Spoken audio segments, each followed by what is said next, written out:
nominated by a president. You're approved by a Senate, but yet you work for a virtue. You work for a blindfolded woman holding a set of scales. And that is what makes our culture different.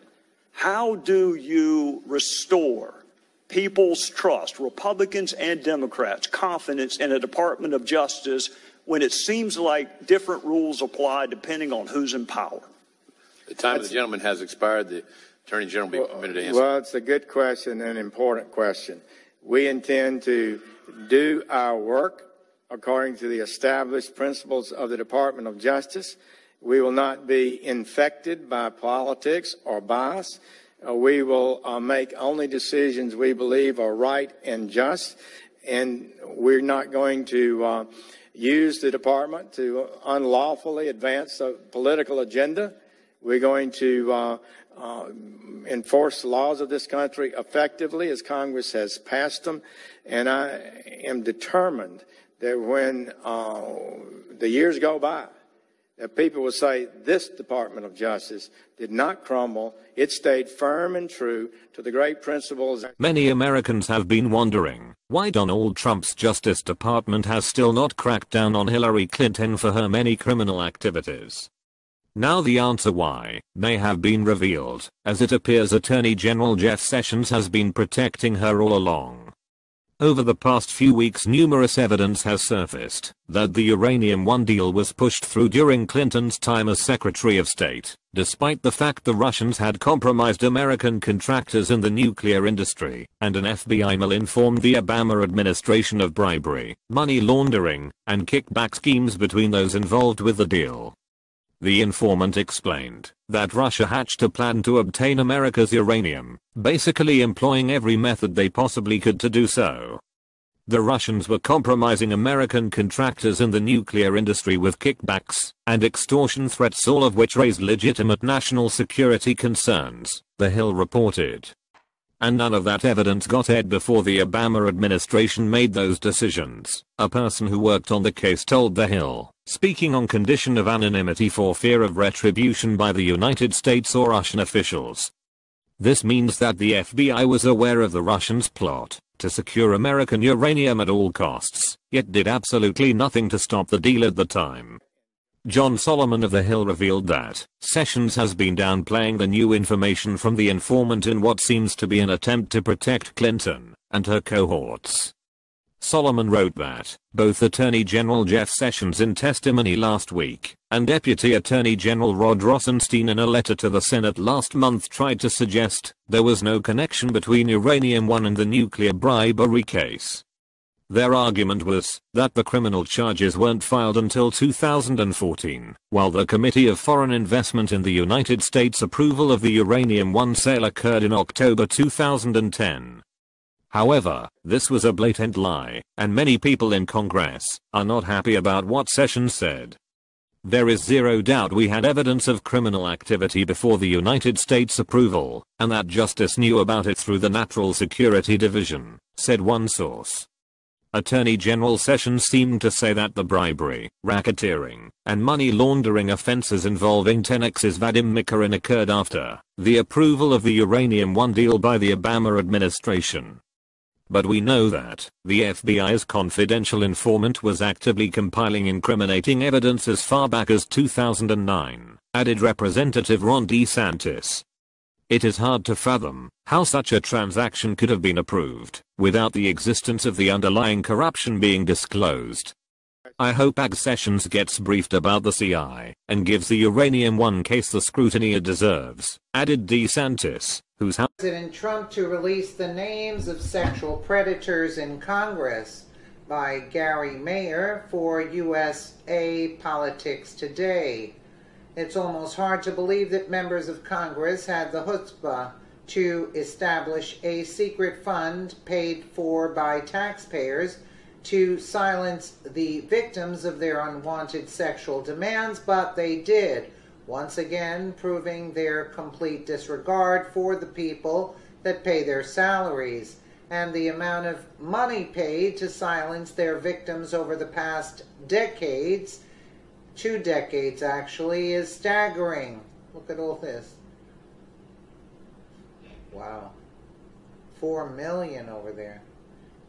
Now they're almost 3.974. Wow. $17.25 million were spent to hide the sexual peccadillos, including rape and 264 reported incidents. How many more attacks were unreported? Payments averaged about $65,000 per assault. That's fairly significant hush money, but it gets worse. In 1 year, the average payment was just under $400,000. That was the average. That average had to have been skewed by 1 or 2 massive payouts, considering the total payout for the 50 settlements in the 5 years period was that year was about $382,000. Now journalist Trey Gowdy has tweeted that President Trump wants the names of these predators to be made public. There are at least 2 good reasons that Trump would want their names to be made public. President Trump tells me he believes Congress should release the names of lawmakers who have settled sexual harassment claims. First, as we have learned from the establishment attack on Roy Moore and their stated intent to block him from being seated in the voters of Alabama are to elect him. They are blowing smoke because the Supreme Court has ruled that as long as the voters are aware of the allegations ahead of time, then it is fair to consider they have taken the alleged behavior into account when they cast their votes. That was the case with D.C. Mayor Marion Barry, who was reelected after being found in a hotel room smoking crack cocaine while enjoying the company of a prostitute. In fact, a plaque honoring Barry is currently being ejected in Washington. The High Court's ruling also opens the door to what happens when the truth is deliberately kept from voters in these instances, and they do not have an opportunity to factor the aberrant behavior into their decision. Remember, the congressional violators have admitted their guilt or been found guilty despite their contentions otherwise. Roy Moore has been afforded nowhere near the same consideration. Then there's the fact that if any one of the accused was convicted of rape, they would not be eligible to vote, let alone occupy a seat in the Capitol. Make no mistake that an examination of the annual and average settlements show such a disparate level of payments that at least some of the attacks must have been petty, egregious. Take 2002, for example. The annual payout was just under $4 million to settle 10 cases. The year before, the average payout was just over $17,000. Whatever the offenses were in 2002 to warrant a 2,200% increase in payout over the previous year had to be serious, very serious. This leaves anyone with knowledge of the offenders and their offenses holding a hammer over the heads of legislators in order to guarantee their votes.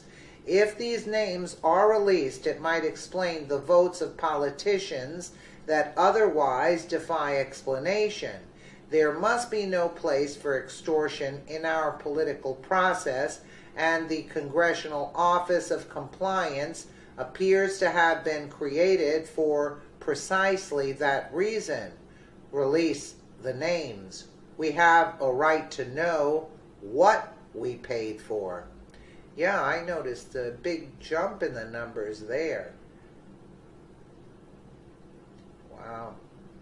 This is what the taxpayer dollars are coming. So in 97 it was about 40 grand, 98 103, you see? And then in 2002 it went to almost 4 million. And the numbers just kept on rising. Wow. I hope he does release them, you know, the names. would be a step forward. Let me know what you guys think in the comments below. And again, thank you so much for watching.